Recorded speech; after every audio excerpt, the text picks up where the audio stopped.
来，在这里，在这里，草莓一起进来。恩典能力充满在这里，让我们的敬拜不停息，将单来的荣耀宣告归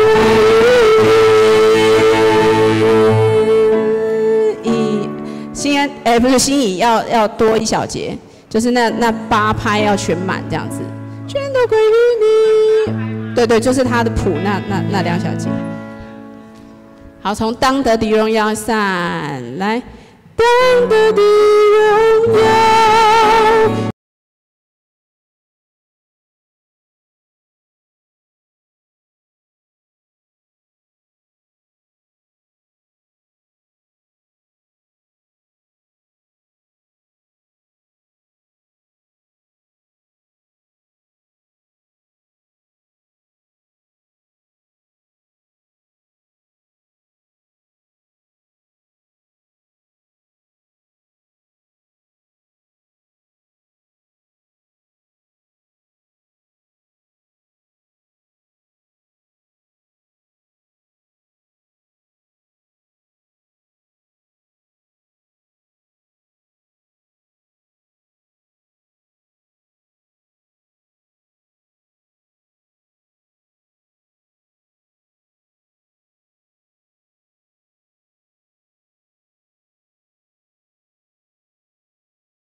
神荣耀光照。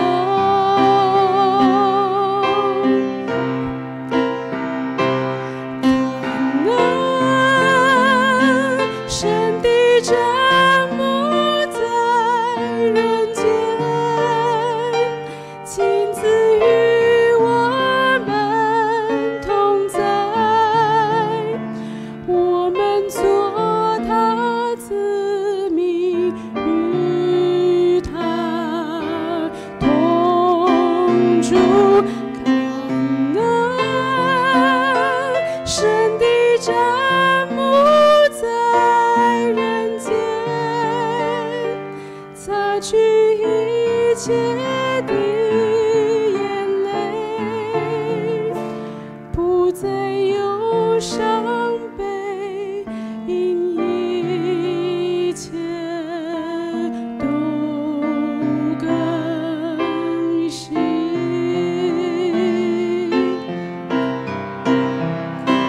感恩神的真母在人间，亲自与我们同在，我们做他子民，与他同住。感恩神的真母在人间，擦去一切的眼泪，不再有伤悲，因一切都更新。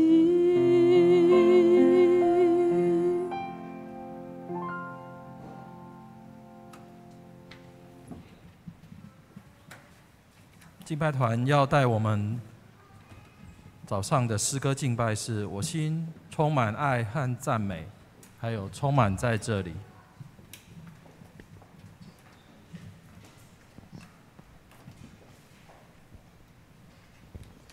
弟兄姐妹平安，感谢神，我们一起在新的一年当中，我们一样来到上帝的殿中来敬拜他。那在我们敬拜之前，我们先来做一个祷告。亲爱的主耶稣，谢谢你，感谢你拣选我们成为你的儿女。主，我们不管是刚认识你的，或是认识你好久好久的，主求你帮助我们在新的一年，我们跟你有一个新的关系。主，我们要将那过去我们的旧的不好的，主啊，我们要完全的交在你的手中。求你赐给我们勇气往前行。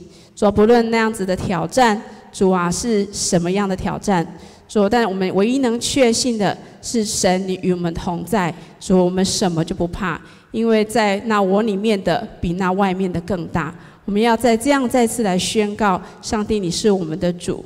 求你帮助我们在唱诗歌的时候，主啊，我们能够使你的灵大力的充满我们，主啊，让你的荣光来照耀我们，让我们在一切悲伤、一切所有负面的情绪，都因着我们唱出来的诗歌，主啊，我们能够得到释放，得到医治。我们将今天整个礼拜完全仰望交托，求上帝帮助我们能够唱出他的歌。这样祷告祈求，奉靠耶稣基督的名，阿们。今天我们一起起身站立来敬拜我们的神。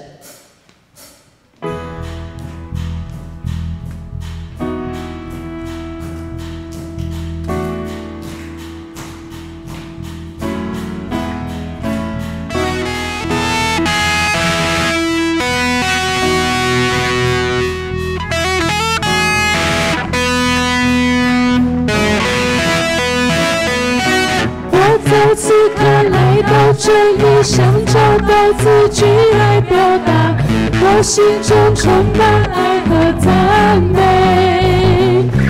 因此摆上无数祷告，也献上无数颂赞，我仍要开口对你说。我在此刻来到这里，想找到自己来表达我我心中充满爱和赞美。即使摆上无数祷告，也献上无数颂赞，我仍要开口对你说。我们请说主爱你，哦，主，我爱你，胜过千万言，从心深处里感受。哦，主，我好爱你，再次献上我赞美。即使再多话语、颂赞、诗篇和旋律音符，我仍要再次向你证明，你是我灵魂之爱，是我生命的中心。我想要再次对你说，就主爱你，我主，我爱你，胜过千万言，从心深处里感受。主，我好爱你，再次献上我赞美。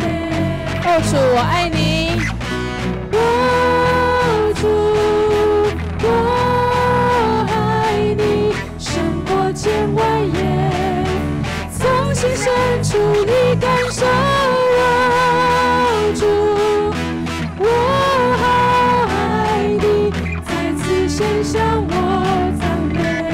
即使再多话语，即使再多话语、颂赞、诗篇和旋律音符，我仍要再次向你证明，你是我灵魂之爱，是我生命的中心。我想要再次对你说，哦，主我爱你，哦，主，我爱你，胜过千万言，从心深处里感受。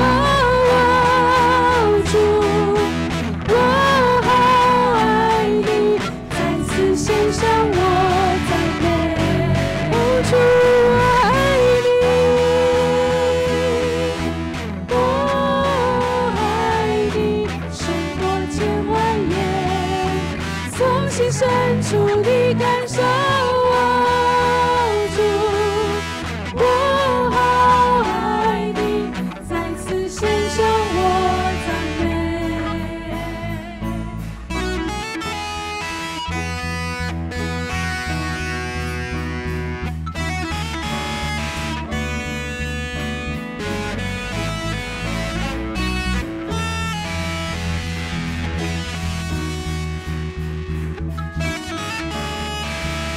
感谢你赐新的一天，感谢你赐新的一天，新的机会，让我说我爱你。感谢你赐新的一天，新的机会，让我说我爱你。帮助我找到自己，用新的方式表达出我爱你。帮助我找到自己，用新的方式表达出我爱你。感谢你赐新的一天，感谢你赐新的一天，新的机会，让我说我爱你。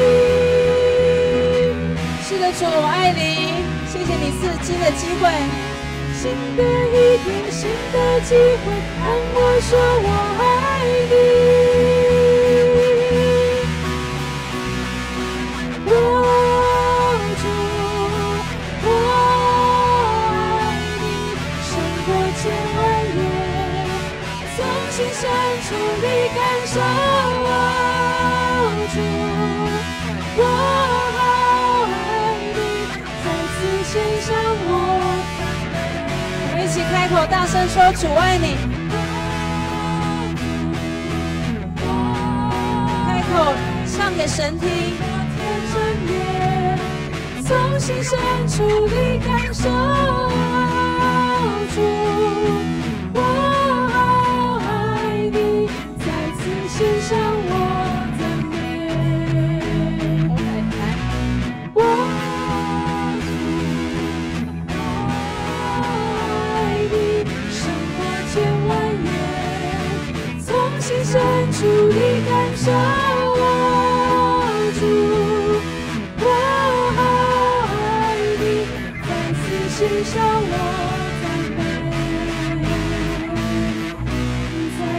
献上我赞美，再次献上我赞美，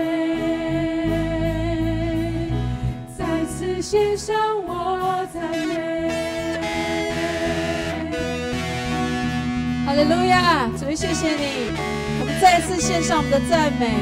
主，我爱你，主，我们爱你。主，谢谢你赐新的一天，新的机会。主啊，不论我们有任何的过错，主，你总是赐下新的机会给我们。主，谢谢你，谢谢你。哈利路亚！主，谢谢你，谢谢你。哈利路亚！我们一起掌声，谢谢我们的耶稣。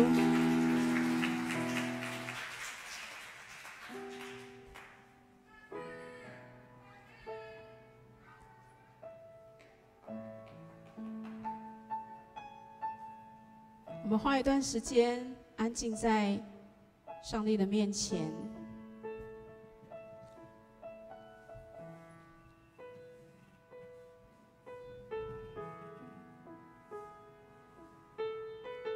主，就求你再帮助我们再次思想，主啊，我们为什么主啊，神你拣选我们，主，为什么我要选择相信你？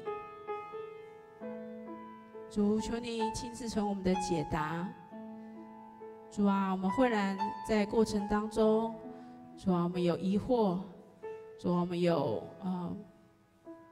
不确信，甚至是有埋怨、抱怨。为什么上帝你让我遇到这样的事情？主啊，但是我们相信神，你在我们的生命当中有你美好的计划。主啊，不是靠着我们的眼光，主啊，乃是依靠上帝。神，你怎么看我？主，愿我们每个弟兄姐妹，上帝的灵充满在他们的里面，不论他们去到任何的地方，不论他们在他们各自的家庭里面，神当他呼求你的时候，神你就要充满在那里。主啊，神你就要充满在他心里面。主啊，求你要充满在他的家里面。主啊，求你要充满在他的工作职场里面。主啊，求你要充满在他各样的关系里面。主，我们呼求你，求你充满在这里。主，谢谢你，求你帮助我们用祷告的心、信心的心来唱出上帝，你就在这里这份确信。哈利路亚，谢谢你。我们这样祷告，奉耶稣的名，阿们。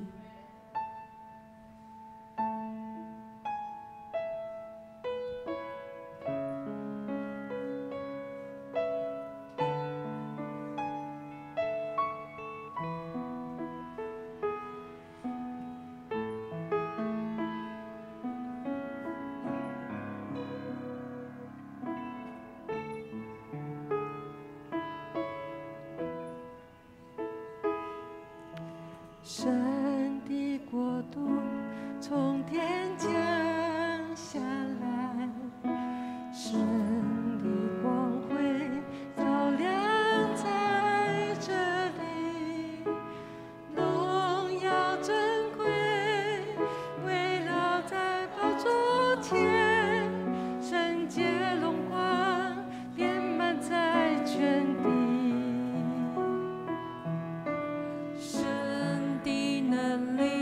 从天降下来，神的柔美彰显在这里，天使天军匍匐在你面前，大能同在，充满你的灵，在这里，在这里。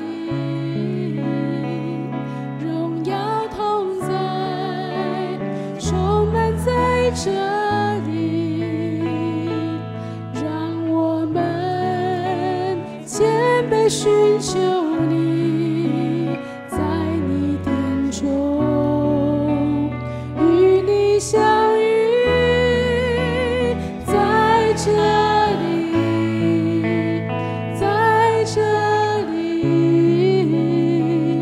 恩典能力充满在这里。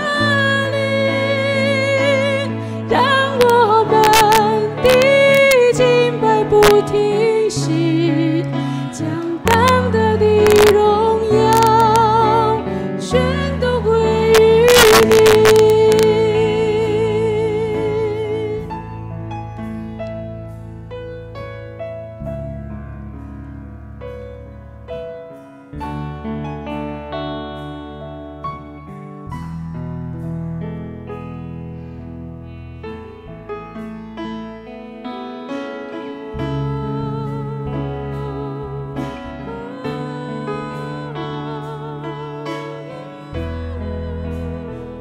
神的国度，神的国度从天降下来，神的光辉照亮在这里，荣耀尊贵围绕在宝座前，圣洁荣光遍满在全地。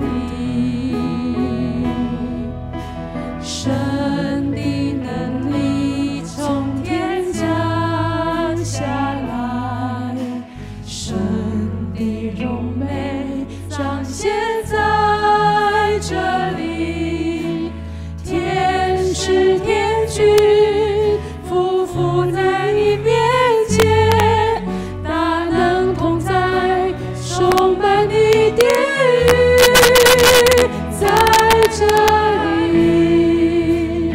在这里，荣耀同在，充满在这里，让我们谦卑寻求你，在你殿中与你相遇，在这里，在这里。这里，恩典能力充满在这里，让我们的敬拜不停息，将当得的荣耀全都归于你，在这里，在这里。荣耀同在，充满在这里，让我们谦卑寻求你，在你殿中与你相遇，在这里，在这里，在这里。充满在这里，让我们的敬拜不停息，将当得的荣耀全都归于你。荣耀国度，荣耀国度充满在这里，大能同在，充满在这里，尊贵荣耀充满在这里，圣洁荣光充满在这里。我们求神你的国度充满在我们家里，充满在每个心里，充满在你的职场里面。我们用这样的确信来上神你的同在，充满在这里。尊贵荣耀充满在这里，圣洁荣光充满在这里，在这里，在这里，荣耀同在，充满在这里。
寻求你，在你殿中与你相遇，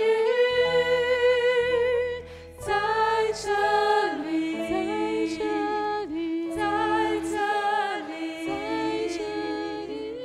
恩典能力充满在这里，让我们的敬拜不停息，将大大的荣耀全都归于你。哈利路亚！主是的主，将你当得的荣耀全都归于你。主，我们生命当中所有的成就，我们都归于你。主啊，若不是你，主啊，我们不能够这样自在呼吸活着。主啊，我们将一切献上感谢。主啊，这样祷告祈求，奉靠耶稣基督的名，阿门。请坐。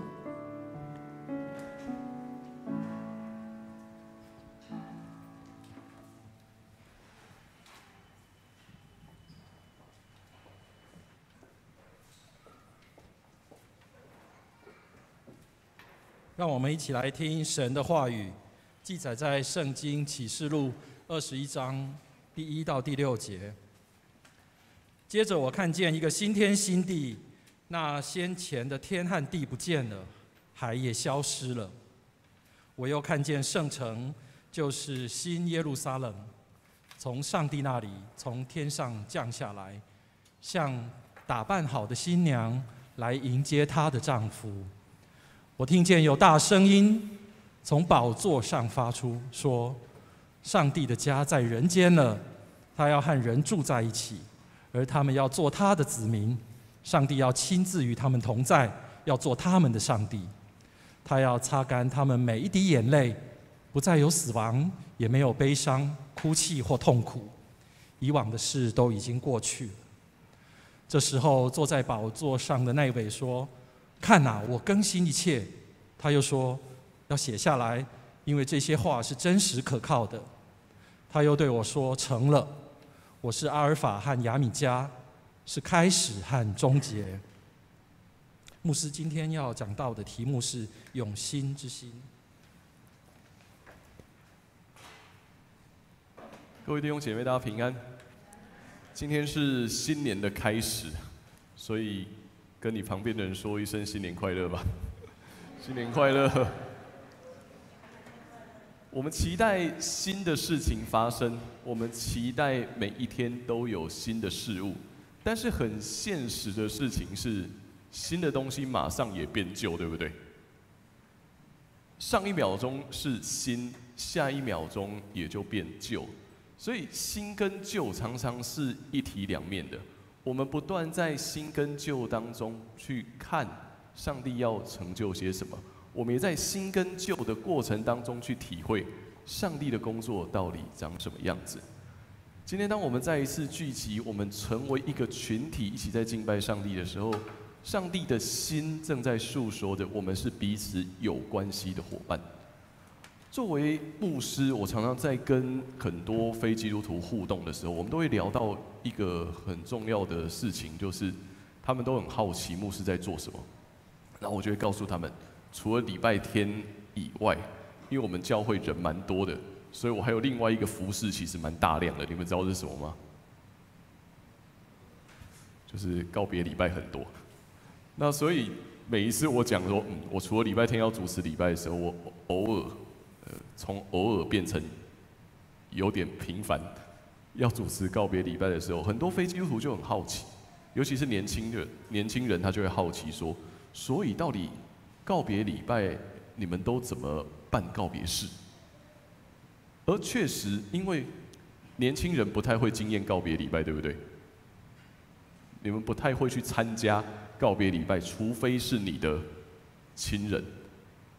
没办法，因为我们年纪在这里。等你突然之间到了某一个年纪的时候，你就会突然觉得好像你身边的人好像越来越多会离开，所以你经验才会慢慢多。不管怎么样，我每一次在主持告别礼拜，我都在观看一件事情。我在观看一件事情是，上帝到底在成就些什么。而在每一次参与的过程当中，我越来越有一种新的体会。那种新的体会是，今天不管这一个人跟我的熟悉度如何，当我参与在这一场礼拜当中的时候，我跟他有了关系。我跟他有了关系，不只是去了解他生命当中的故事，而进一步的事情是，当他被上帝接走的时候，我们其实也有一份新的关系。那个新的关系是什么？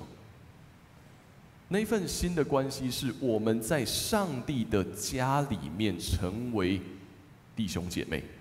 我们在上帝的家里面，我们成为彼此的一份子。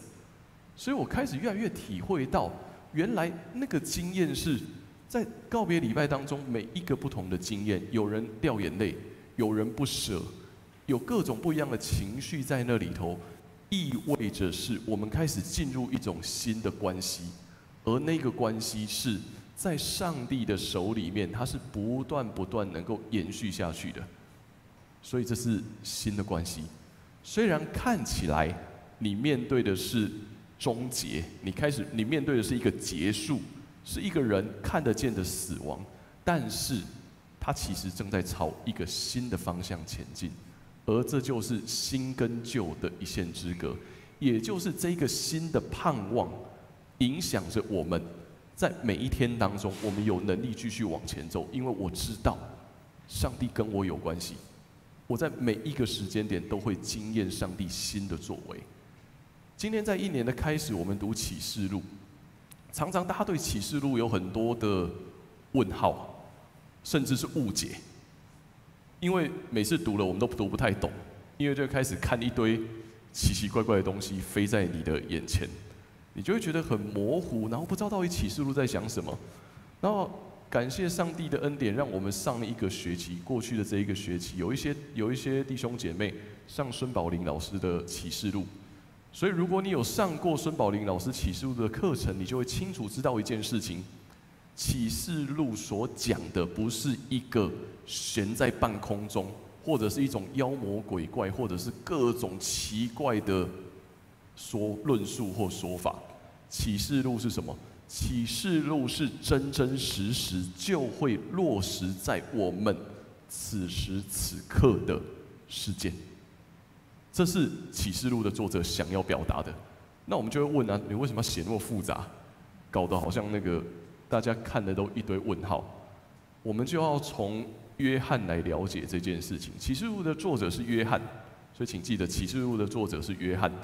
那约翰在这个时间点写启示录的时候，大概是什么时候？是整个罗马帝国大量迫害基督徒的时候。那我们就可以理解一件事情：基督徒在领受耶稣基督的福音之后，开始认真的传福音，开始认真的宣教，而这个宣教带来了一个冲突。这个冲突是罗马帝国认为我是当代最强大的国家。当有人在我的帝国当中去宣扬说，将有一个更大的要来，对不对？将有一个更大的上帝要来统治万有的时候，他们遇到了很大的冲突，所以罗马帝国开始用尽各种办法要迫害基督徒，而其中约翰被流放到一个岛叫做拔摩岛，他被流放出去。罗马帝国认为，只要我限制约翰的这个人，我只要限制他的空间，我就可以阻止耶稣基督的福音被传扬开来。所以这是约翰面对到的状况。就在那个基督徒面对大量迫害的时刻，约翰也被流放到一个岛里面。好，所以你们现在开始去进入他在这个处境之下要怎么去想上帝要对他说什么，以及他要写什么来鼓励弟兄姐妹。他是一个看起来是一个囚犯，被流放到岛里面去，但是这是客观的条件。今天更重要的一件事情是，我怎么认知我自己，我怎么理解我自己的身份。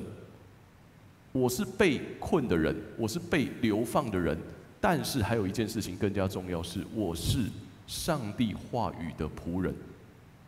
如果我是上帝话语的仆人，那么我将能够以一种新的身份来看待眼前正发生的这些事情。好，所以约翰用了3个身份来定义他自己。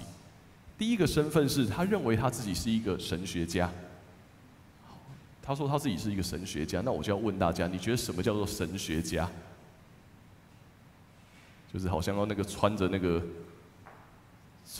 很大的袍，然后带着好像很有学问的样子，然后坐在书房当中读很多书，这是我们对神学家的认识。但是我告诉你，这不是神学家的定义。神学家的定义是什么？神学家有一件非常重要的事情，叫做观看上帝的作为，以及诠释上帝的作为。这是约翰的工作。在这样子的环境当中，仍然要观看上帝的作为，以及诠释上帝的作为。好，那我现在问你们，你们是不是神学家？在这个定义底下，我们每一个人都会是神学家，不是吗？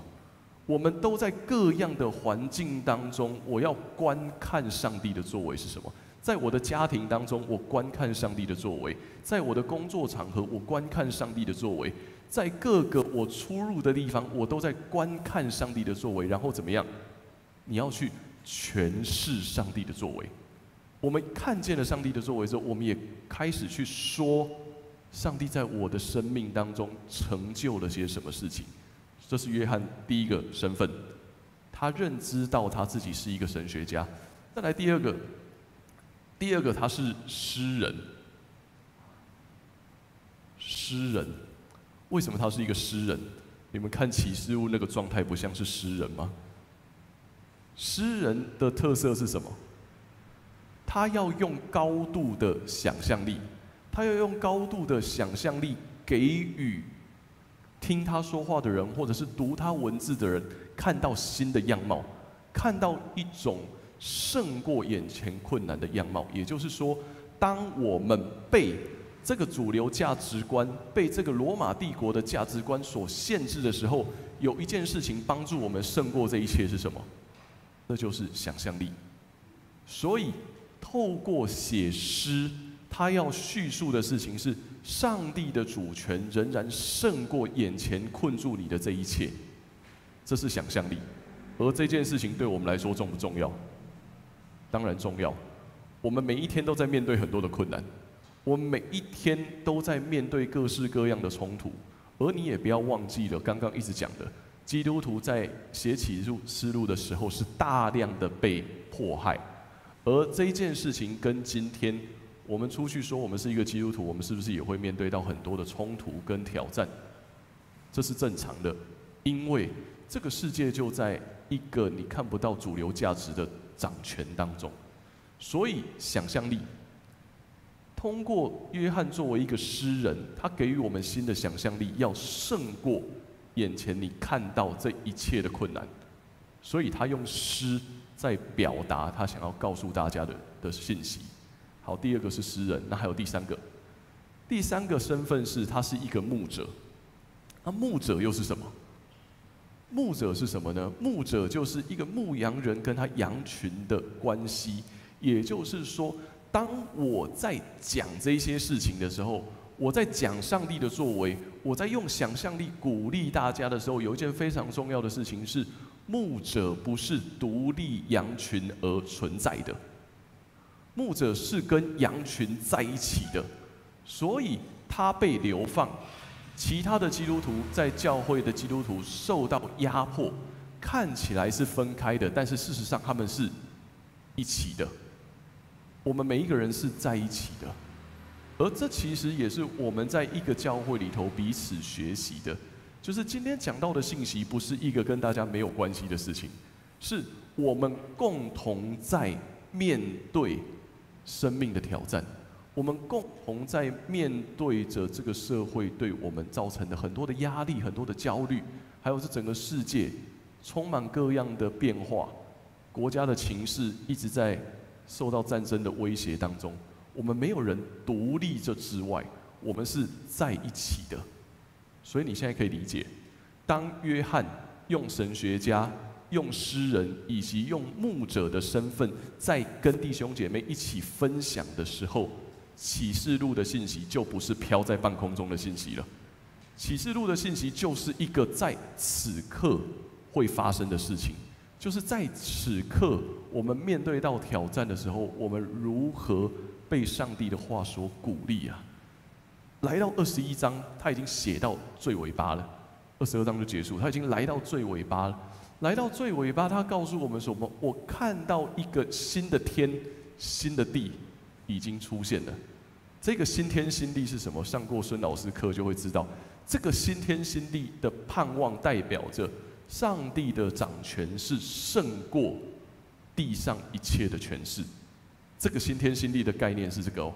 所以他说：“我看到新的天、新的地已经来了，那前的天地已然过去，前的天地过去了，海也消失了。”他叙述的事情是，一切你看得到的事物都不再能够影响我们，特别海在他们的传统当中认为那是邪恶的地方，也就是说，所有的邪恶势力再也不能胜过我们，因为什么？新天新地来了。因为新天新地已然降临，所以所有世界上邪恶的力量不能够辖制跟随上帝的人。我们继续看下去，他又说什么呢？我看见圣城，就是新耶路撒冷，从上帝那里从天上降下来，像打包好的新娘来迎接她的丈夫。他继续讲得很清楚了，刚那页，圣城耶路撒冷从天上降下来，它意味着这个应许是从上帝那里降下来到我们的身上，而还有更重要的事情，像打扮好的新娘迎接她的丈夫。这在叙述什么？他在叙述的是关系。他在叙述的是关系。我们常常在想新天新地的时候，都会用空间的概念去理解它，都会觉得哦，对，有一天我被上帝接走，我会去到一个天堂。我们用空间在思考这件事情。我被上帝接走，要进入去天堂。然后因为启示录还讲到很多什么黄金的街道啊，黄金的什么东西。我们用空间去理解它的时候，你会发现一个问题。请问，如果有一天你被上帝接走，然后你每天都只能住在黄金的屋子里头，这到底是好事还是坏事？现在我们来，如果我们现在有黄金的屋子，看起来不错。但是有一天，如果我们被上帝接走，然后你的钱也没用了，啊，我们天天都是在黄金的屋子里头，这真的是好事吗？那到底是你要住在黄金的屋子里头，还是我们回到诗篇23篇给我们的？诗篇23篇说什么？带领我们在青草地，在溪水旁安歇。你要哪一个？你还是给我去青草地跟溪水旁好了。每天都在黄金的屋子里头，看着那个黄金金的东西，好像也是怪怪的。你发现了吗？我们用空间去理解它，我们的误解是我们认为那是一个空间，所以新天新地是一个新的空间，然后那叫做天堂，那叫做充满荣耀的天堂。那我们大家就遇到下一个问题，那我们干嘛还要在这里？我们现在就去不就好了吗？那从我刚讲的，如果它是关系，上帝带我们安歇在青草地，在溪水旁的时候，那个关系会如何的出现？我们随时随地都有可能经验得到，我们随时随地都会经验到这一份新的关系，也就是说，你今日在这里生活，就如同在天堂一般。好，你要选哪一个？刚刚那个概念是，等我被上帝接走的时候，我可以去到天堂，啊，我可以享受天堂的荣耀，还是我现在就在天堂里头？你要选哪一个？不用选也知道，我要现在就活在天堂里头，不是吗？所以约翰很清楚给予我们这个意象，那个新天新地的盼望是从上帝那里来，突然之间临在我们当中，他带给我们新的盼望，然后让我们能够继续去回应，也就是这一份新的关系，所以才会有接下来讲的什么，不再有什么。你继续往下，你看再往下，擦干每一滴眼泪，不再有死亡，没有悲伤、哭泣、痛苦，这一切都会过去。而这一份应许就是我们在此刻如同在天堂一般呐、我们在此刻如同在天堂一般，一切的痛苦、悲伤、会不舍、会难过，但是它都会过去，因为新的关系已经开始。当我们领受耶稣基督福音的那一刻，新的福音就已经开始。而新的福音开始，我们在此时此刻就已经体会到这份恩典了。这就是启示录在跟我们说新天新地的盼望。所以你可以想象，约翰通过这些话语，在鼓励每一个受逼迫的基督徒，即便我们在各样的困难当中，耶稣基督的同在，耶稣基督的盼望，仍旧要带我们胜过这一切，而且是从什么时候开始？现在，从现在我们就会胜过这一切，也就因着这样，我们能够唱出新歌来赞美我们的神。所以，从这个观念，我们再能够理解，我们常常说要唱新歌赞美耶和华，对不对？那你就会开始知道什么叫做新歌，对不对？什么叫新歌？你看，如果每天都要唱新歌，可能有点困扰哎。因为大家每天都要写出新的歌，要不然刚刚那个歌又唱过了，我马上就要写新的歌出来。同样的道理，那个新歌的意义来自于我跟上帝有了持续新的关系，以至于我每一次即便唱同样的诗歌的时候，我有新的感受，我有新的感动。这就是新歌，这就是唱新歌赞美主。所以每一次我们有新的感动，我们读圣经，我们看上帝的话语的时候，我们就会得到新的关系、新的盼望。这就是新天新地的应许。所以不是说我们刚刚走在唱在这里在这里的时候才能够赞美上帝，那唱那个新在新在新在就不行，唱那个老旧的圣诗就不行，不是的。是我们有那份新的关系的时候，我们就能够持续不断宣扬上帝的作为，而这一份新的关系也帮助我们在认识教会到底是什么，也在帮助我们去看我们的信仰到底是什么。我们常常遇到一个挑战，是我们总以为信仰只是一个样子，信仰只是坐在教会里头很认真的敬拜神，我们总认为信仰只是要做一个好基督徒的样子。我们没有看到信仰有很多不同的样貌。这一阵子我在读一些书，因为我的指导教授是一位女性，所以她鼓励我读几本跟女性讲道相关的书籍。我读完以后，其实大受感动。为什么我说我大受感动？这几个作者在谈一件事情，他说不管如何，我们的社会常常是被男性中心的文化所辖制住了，没有错吧？大家同意这件事吗？男生也要同意这件事情。我们的社会常常是被男性为中心的思维辖制住了。那男生通常都怎么互动？你们知道吗？我找志峰哥，一定就是我要去看牙齿，然后或者是教会有什么事情要做，还是你可以如何帮助我？你知道男生专门做这种事情，男生的互动不会是那种志峰你最近过得如何，对不对？男生很少这样子做，对不对？我找传道也是一样，传道我告诉你，那下礼拜又有告别礼拜，下礼拜要干嘛，很少会认真的去问，传道你最近心情好吗？听起来怪怪的，你就会发现这是男生的行为模式，大家都知道吧？男生的行为模式就是我们不断的要完成任务，然后完成每一个事情。我们聚在一起就是要做事，然后最好我们要跟人家竞争。所以呢，大家对于教会复兴的概念就变成什么？你们知道吗？要让东门教会成为台南最强大的教会，对不对？我们就想要竞争，就想要做事，我们就开始往这个方向去思考，连带着很现实。所有基督徒，我必须要说，所有基督徒对于教会复兴的想象是不是这样子？所有基督徒对于教会复兴的想象是不是人数要变多？是不是教会要更大？是不是要教会可以做更多的事情？对，如果是这样的话，恭喜我们完全活在被男性思维所宰制的价值观当中。好，所以我刚刚讲到的这个女性讲道的作者在讲什么事情？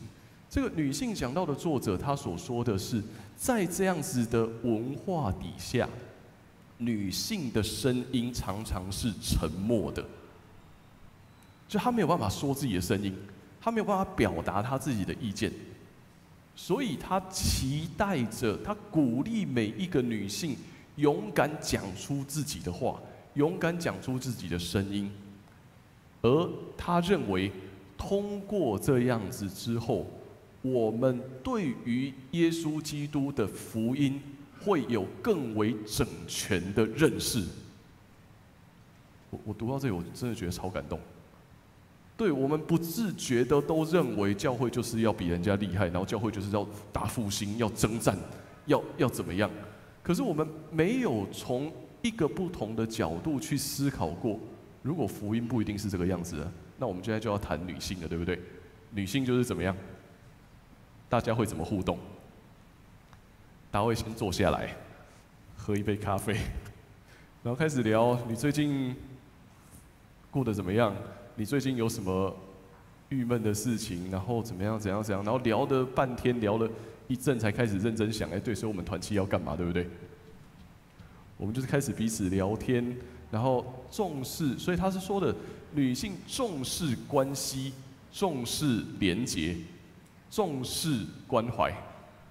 所以，对于教会复兴的想象，就不是男生那个我要成为强壮的教会，我要成为那个赢过人家的教会了。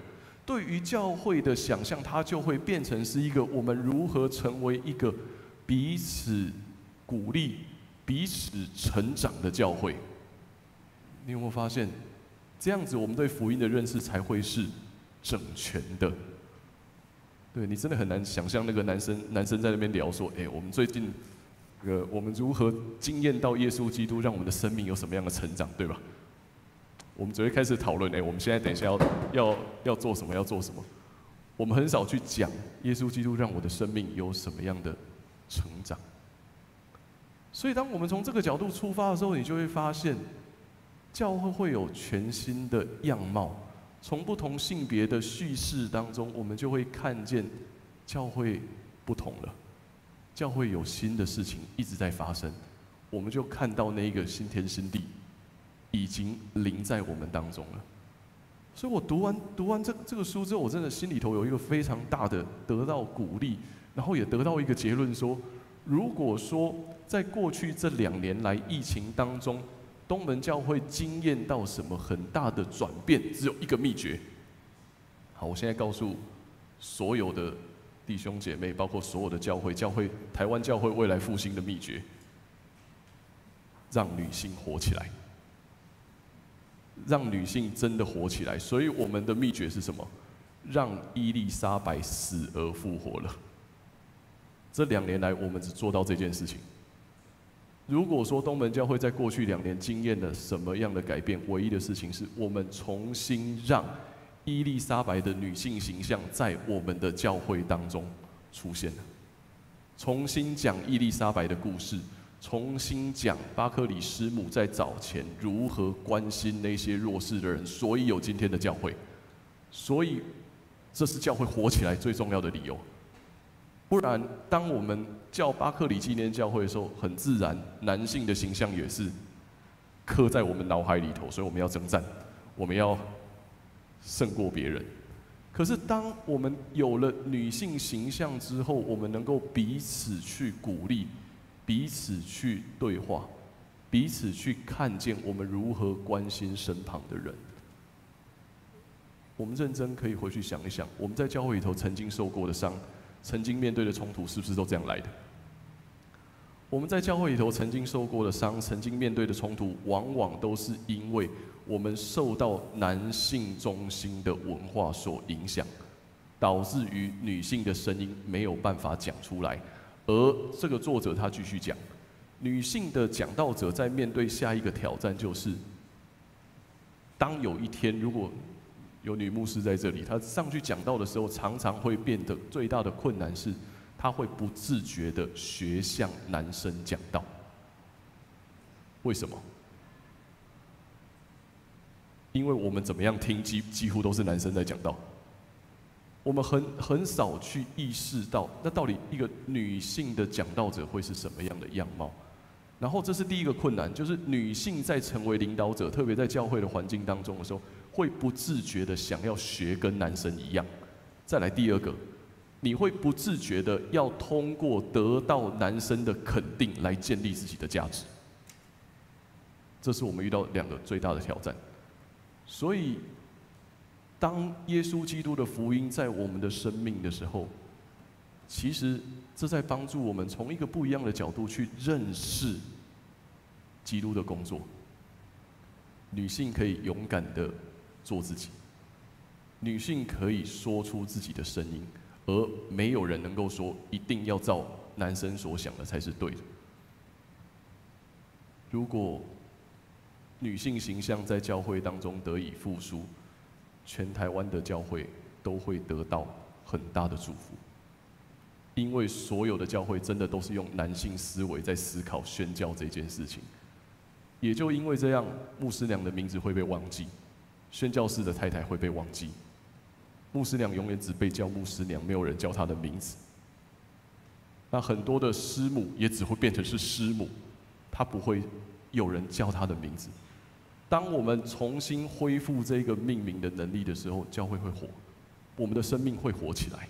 我们会经历到很大的变化，而福音就是这样，福音就是有很多不同的面向，很像钻石一样。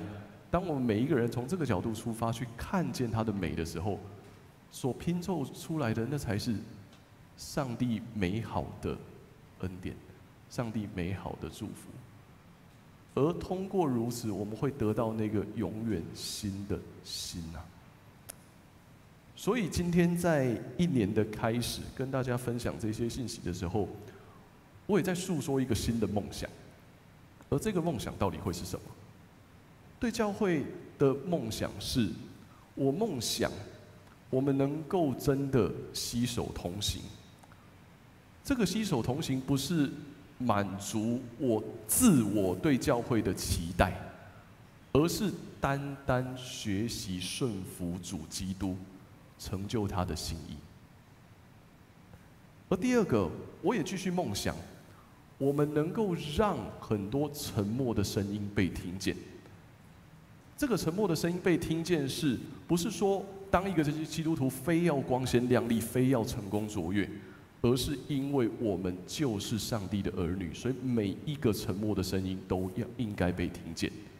我们得蒙基督的爱。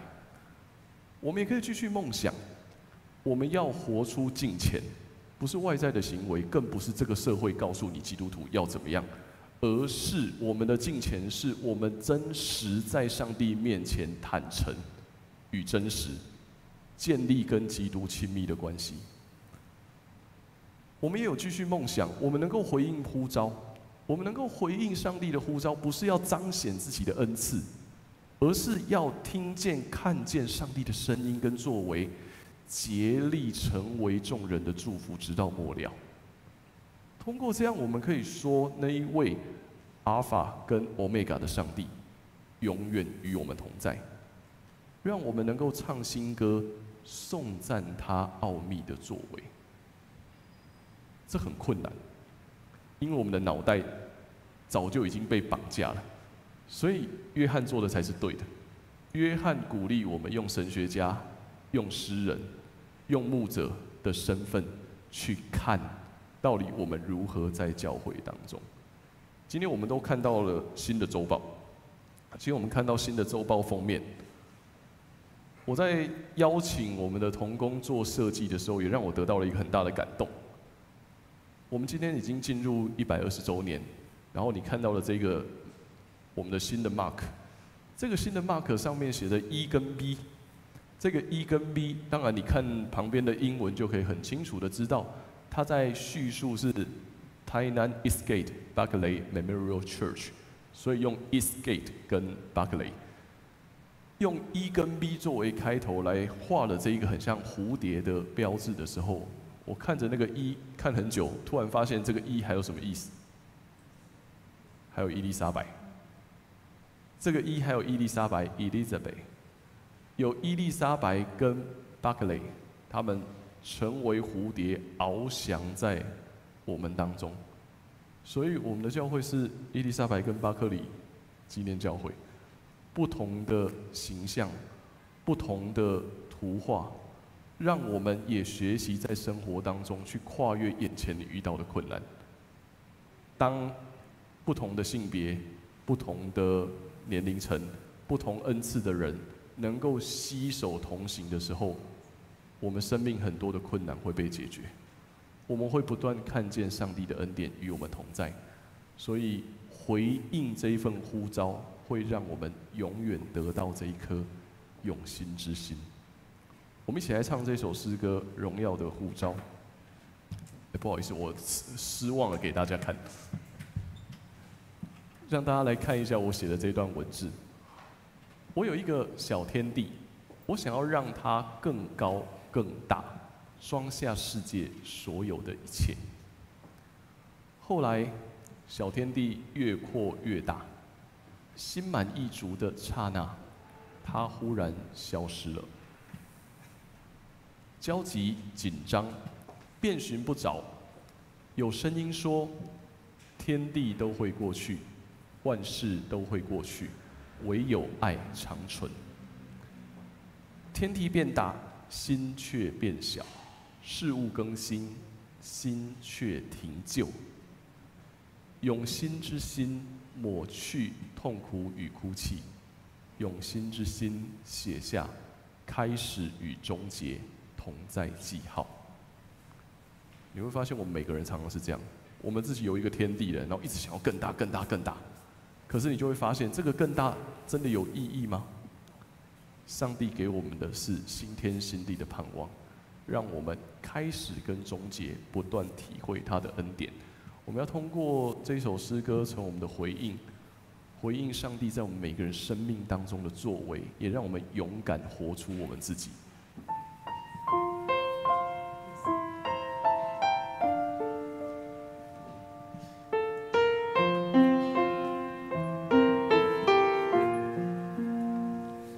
将自己献上，当作活祭。做众圣洁贵重的器皿，你丰富恩惠必充足浇灌我，使我瓦器里充满莫大能力。将自己献上，将自己献上，当作活祭。做主圣洁贵重的器皿，你丰富恩惠必充足浇灌我，使我瓦器里充满莫大能力。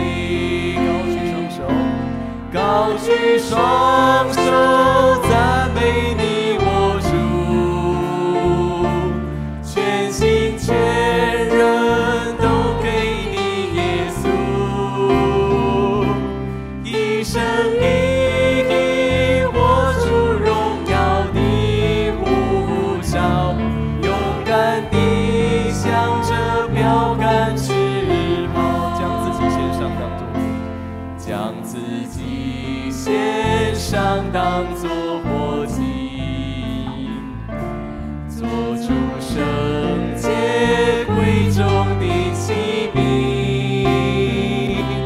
你丰富恩惠必充足浇灌我，使我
举双手赞美你我主，全心全人都给你耶稣，你生命活出荣耀的呼召，勇敢地向着标杆直跑，跟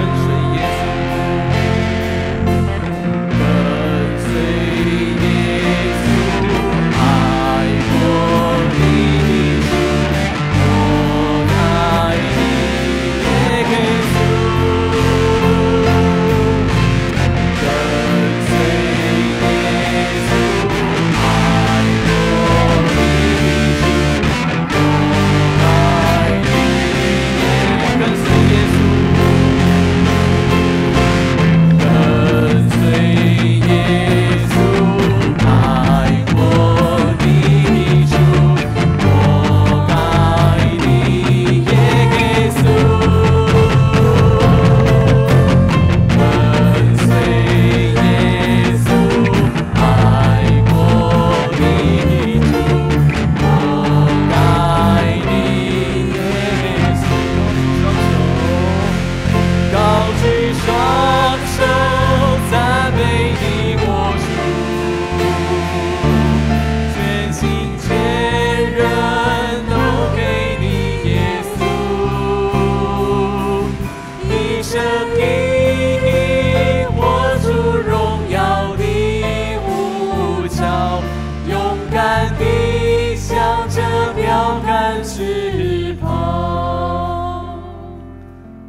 感谢主的恩典，让我们能够在新的一年，我们聚集在一起。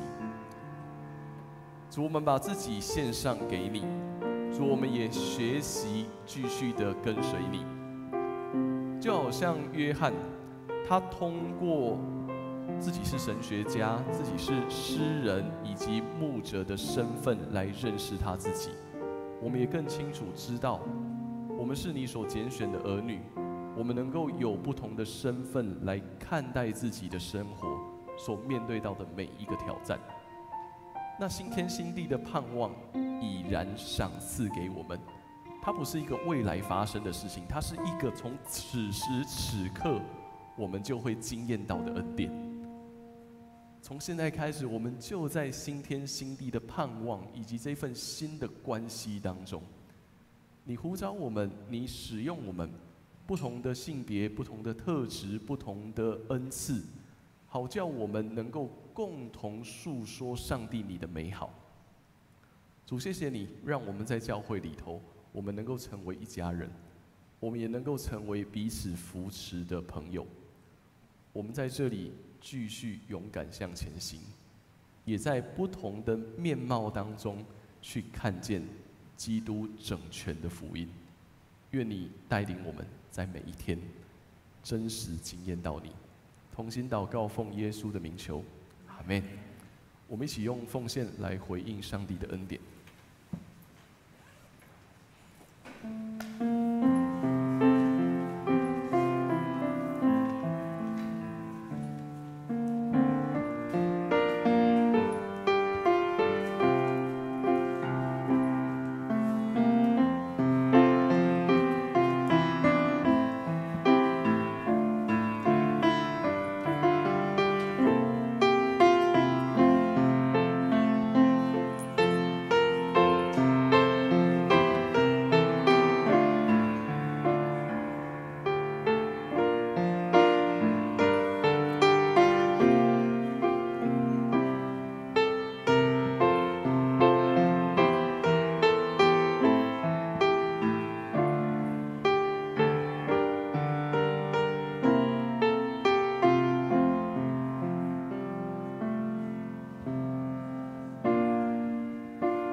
家请坐。我们来看几项教会的事工，跟大家一起分享。我们今年度开始，我们礼拜三圣经学堂会开始读《使徒行传》，所以邀请大家，如果你去年没有加入我们，欢迎你随时从这个礼拜三就可以加入我们一起读《使徒行传》。我们会读的范围是第1章的第1节到11节，每个礼拜三晚上在线上，我们可以一起在家里头收看。那收看之后，你可以有一些你有提问，也可以在这里问，或者是你可以参与在我们的线上小组当中。所以请记得1月8号，我们在线上巴克里圣经学堂会读《使徒行传》。好，那因为今天是1月1号，所以明天办公室会补假1天吼，明天办公室会休假1天，所以请大家记得明天办公室这边会休假。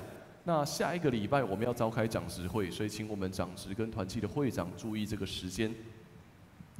好，那进入新的一年呢，我们也有设计新的约定奉献带，这会在下个礼拜当中夹在周报里头。因为今天1月1号实在是太迅速，这已经难得在礼拜天第一个主日就遇到1月1号，我们实在是没有办法来得及作业，所以下一个礼拜天会把新的约定奉献带夹在我们的周报里头，所以请大家注意。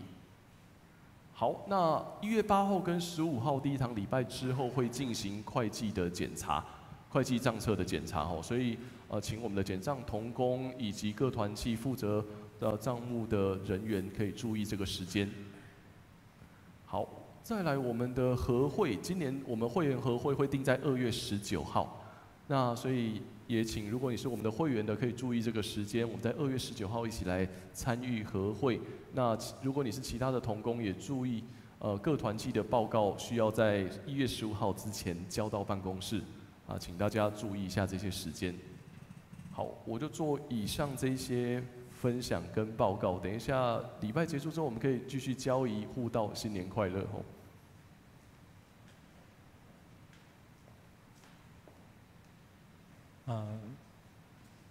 我们一起来读金句。金句在周报的第11页，启示录21章第3节。我们一起来读2次。我听见有大声音从宝座上发出，说：上帝的家在人间了，他要和人住在一起，而他们要做他的子民。上帝要亲自与他们同在，要做他们的上帝。启示录21章3节。我听见有大声音从宝座上发出，说：上帝的家在人间了，他要和人住在一起，而他们要做他的子民。上帝要亲自与他们同在，要做他们的上帝。启示录21章3节。会众请起立，一起来唱祝福差遣的诗歌，恳求主你引领我脚步。